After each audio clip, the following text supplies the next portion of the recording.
ఆర్డిటీకి సంబంధించి ఏదో పాదయాత్ర అన్నారు. అయ్యా నాయన రంగయ్య, నువ్వు చదువుకున్నావో లేదో నాకు తెలియదు, కానీ ఇది 2021లోనే నువ్వు ఆ రోజు ఎంపీగా ఉన్నప్పుడే ఈ ఆర్డిటీ సంస్థ కానీ FCRI నోటీసు సర్వ్ అయింది. నీకు గుర్తుందో లేదో? ఫస్ట్ ఆ పేపర్లో ఆర్డిటీ వాళ్ళతో తెచ్చుకొని నువ్వు చదివి తర్వాత నువ్వు మళ్ళీ పాదయాత్ర అన్న చేయి, మళ్ళీ మోగాల యాత్ర అన్న చేయి, నడకయాత్ర అన్న చేయి, నీకేం అభ్యంతరం లేదు.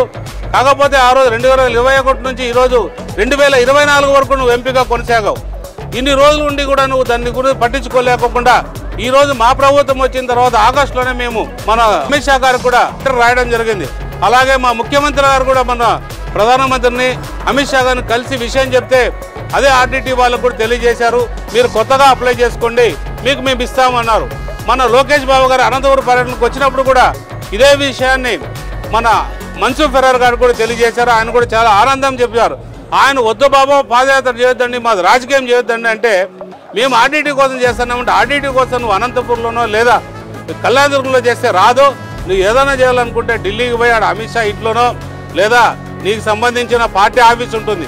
మొన్న ఏదో చెప్పావు ఆ జెడ్పీకి సంబంధించి మా పార్లమెంట్లో కూడా ఫోటోలు పెడతావు. అయ్యా నాయన, నువ్వు చదువుకున్నావో పార్లమెంట్ మెంబర్గా నువ్వు కూడా ఒకేసారి చేసావు. ఒక ఉద్యోగస్తుడిగా వచ్చి పార్లమెంట్ హౌస్లో నీకు ఇచ్చిన ఆఫీస్లో మీ నాయకుడు ఫోటో పెట్టుకోవచ్చు.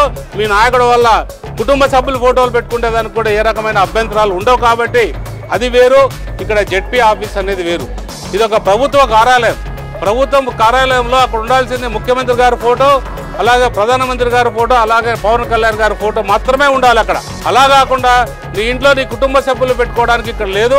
అది ఏదైనా ఉంటే నీ ఇంట్లో పెట్టుకొని నీకు కావాల్సినట్లు ఏదైనా చేసుకోవచ్చు తప్ప ఇలాంటి చౌకబారు వ్యాపారాలు రకరకాలుగా అనుభవం లేదు. సీనియర్లు జూనియర్లు అంటున్నావు. నీకేం అనుభవం కావాలి? ఏ రకంగా అనుభవం కావాలి? ఎన్నో రకాలుగా అభివృద్ధి చెందిన మేము ఈరోజు ప్రజలకు సేవ చేస్తూ ముందుకెళ్తున్నాం. ఏదో నీతో చిల్లర రాజకీయాల కోసం మేము పాటుపడలేదు. జాగ్రత్త, మీరు జాగ్రత్తగా ఉండండి. వైసీపీ నాయకులు ఇంతవరకు కూడా మేము సమన్వయంతో ఉన్నాం. ప్రజాస్వామ్యంలో ఎవరైనా కూడా నిరసన తెలియజేయచ్చు అనే అభిప్రాయంతోనే ఉన్నాం. అలాంటి నిరసన తెలియజేసుకోండి. కానీ మీరు దాన్ని దాటి ఇంకొక మాట ఎక్కువ మాట్లాడినా కూడా మీ అందరికి కూడా ఇబ్బందులు ఉంటాయి. ఎందుకంటే మేము కూడా ప్రజాస్వామ్యాన్ని గౌరవిస్తాం, ప్రజలను గౌరవిస్తాం, మిమ్మల్ని గౌరవిస్తాం. ప్రజాస్వామ్యబద్ధంగా నీతి నిజాయితీగా చేసినప్పుడు నువ్వు ఆర్డిటీ పాదయాత్రకి మొదలు పెడితే ప్రజలే నీ పైన చీకొట్టి నిన్ను తరిమే రోజులు కూడా దగ్గరలో ఉంటాయని తెలియజేస్తున్నా.